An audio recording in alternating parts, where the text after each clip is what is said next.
morning, Admiral, and how are you this fine Monday morning? Again, this fog. Indeed. We don't like fog. There's enough of it to make us nervous.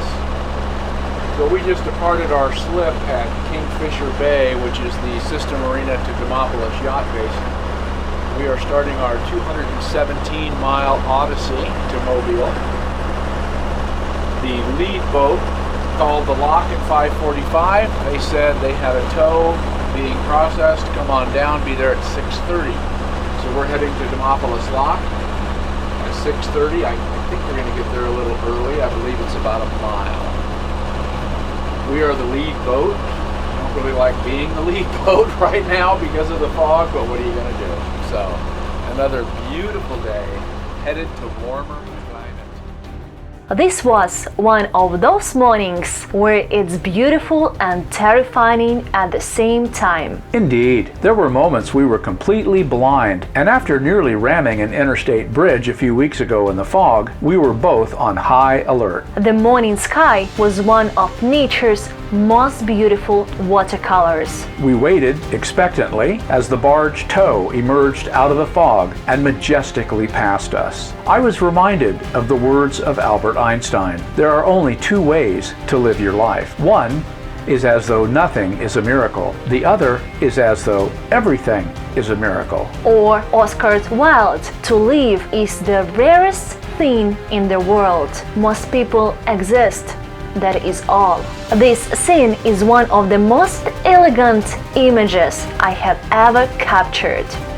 As the water went down in the lock, the fog followed it down. Now I know how the rubber ducky in the bathtub feels. Yorksie, sensing how epic the moment was eerily quiet. As the door slowly opened, the fog generated by the colder water in the lock was sucked out the doors. We were all in silent awe at the magnificence of nature, along with man's ability to conceive and build such a massive structure. I began to wonder if we would miss the river portion of the journey when it was over. And then this maroon came blasting out of the lock at full throttle up on a plane before they had even exited the lock, completely crushing the moment. Yorksie, what's the matter?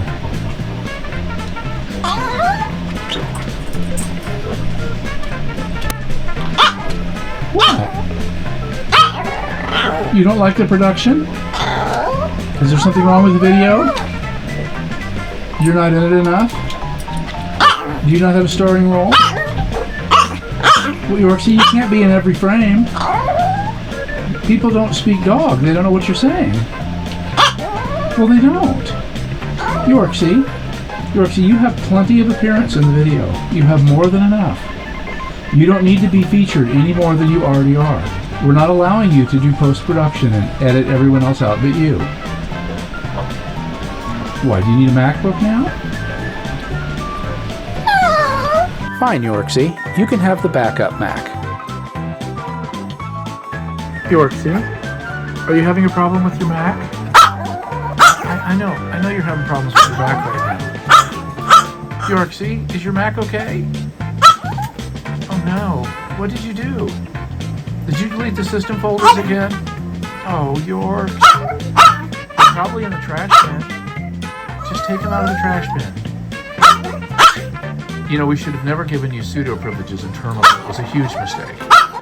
The fog burned off, leaving us with a clear, impossibly blue sky. The river widened and got deeper. We set the boat on autopilot and watched the miles tick off. This leg was going to be easy. What we didn't know at the time is that this was the last straight easy stretch for 125 miles. Just after the railroad highway bridge, we spotted this phone guiding two young does across the river.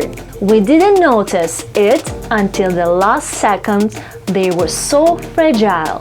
We saw hawks and eagles and numerous other birds. This would be the last of the freshwater species, as south of the CoffeVille lock we enter saltwater and will begin to see saltwater birds. And then things got twisty, really twisty. If one bank of a river is disturbed and begins to crumble, water fills the hole and sweeps away the loose dirt. Over time, this creates a bigger and bigger hole in the riverbank. As the water begins to rush faster through the new opening, it slows on the opposite bank. After 1,000 years of this, you end up with a river that looks like this.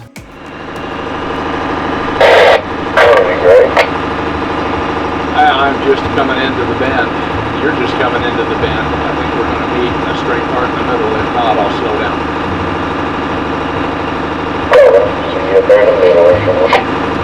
Roger that.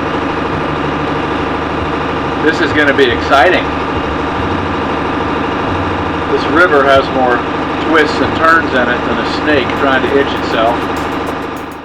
To run this section of the river without an AIS receiver would not be a good idea. Rather, is of a little use as the trees are so thick along the bank. AIS tells you what's coming and gives you the name of the vessel so you can call it. The sharp bends have widely varying depths as the moving water pushed the silt along the riverbank. Here, I had to wait for the tow to come around the bend to ensure that I'd have enough room to skirt the shallows on the inside of the corner.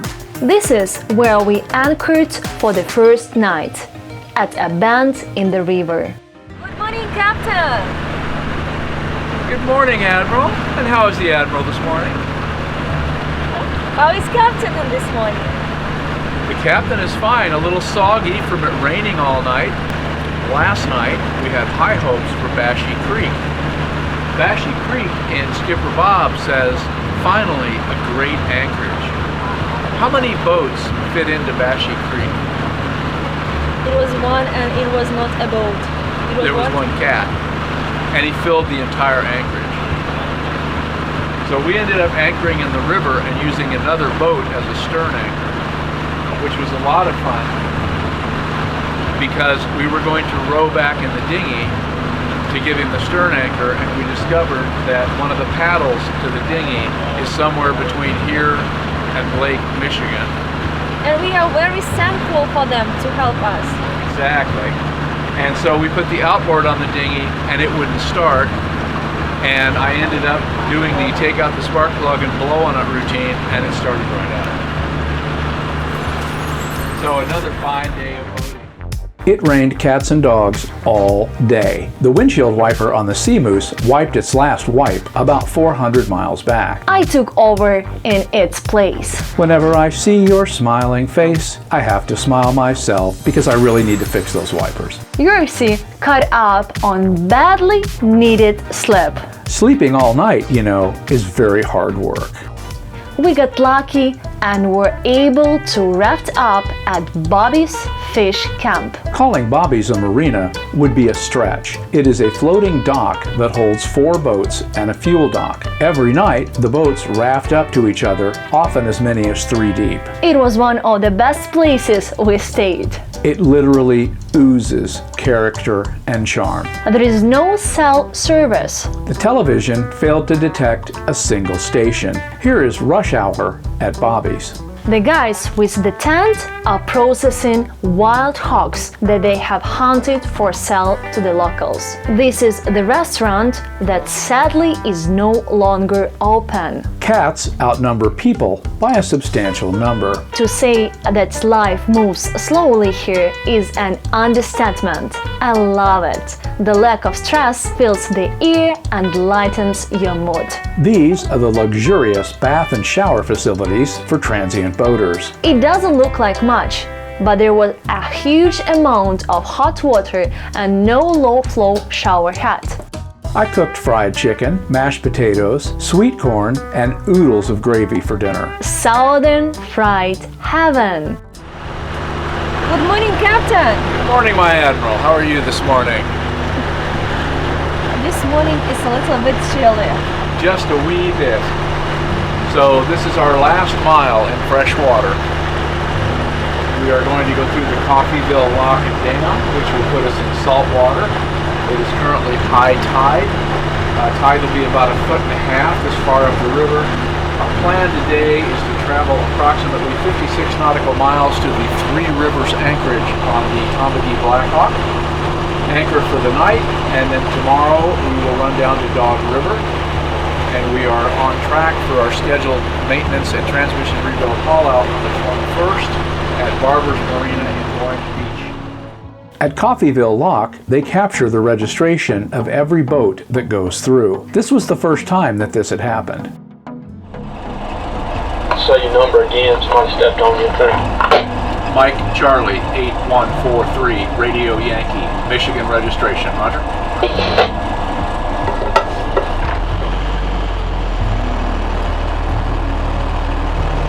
CoffeVille, see, man.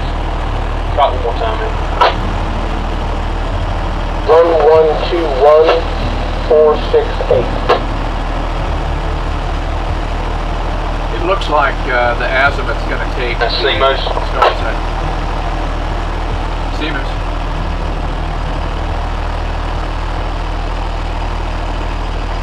Who is number 1121468?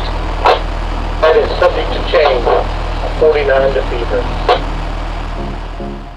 This is our last lock until we reach the Erie Canal. If I had a nickel for every lock we passed through, I could afford a bigger boat. So we get into the lock, and there's two boats behind us, and the lockmaster closes the door, and the two boats behind cry foul and say, "Hey, what are you doing?" And so the lockmaster just opened the door again, and they're letting the two boats in. Yorksie gave us two little presents this morning. Good morning. Good morning! Did you poop on the cabin sole this morning? Yes, you did. You pooped on the cabin sole. Why did you do that? What about barking on our last lock on this river? Aren't you gonna bark on the last lock? Last song from Yorksie Doodle. Yeah. What about the peeing on the floor while we were pulling off the rafting? In our next episode, I hit Darina in the face with a tree. Don't miss it.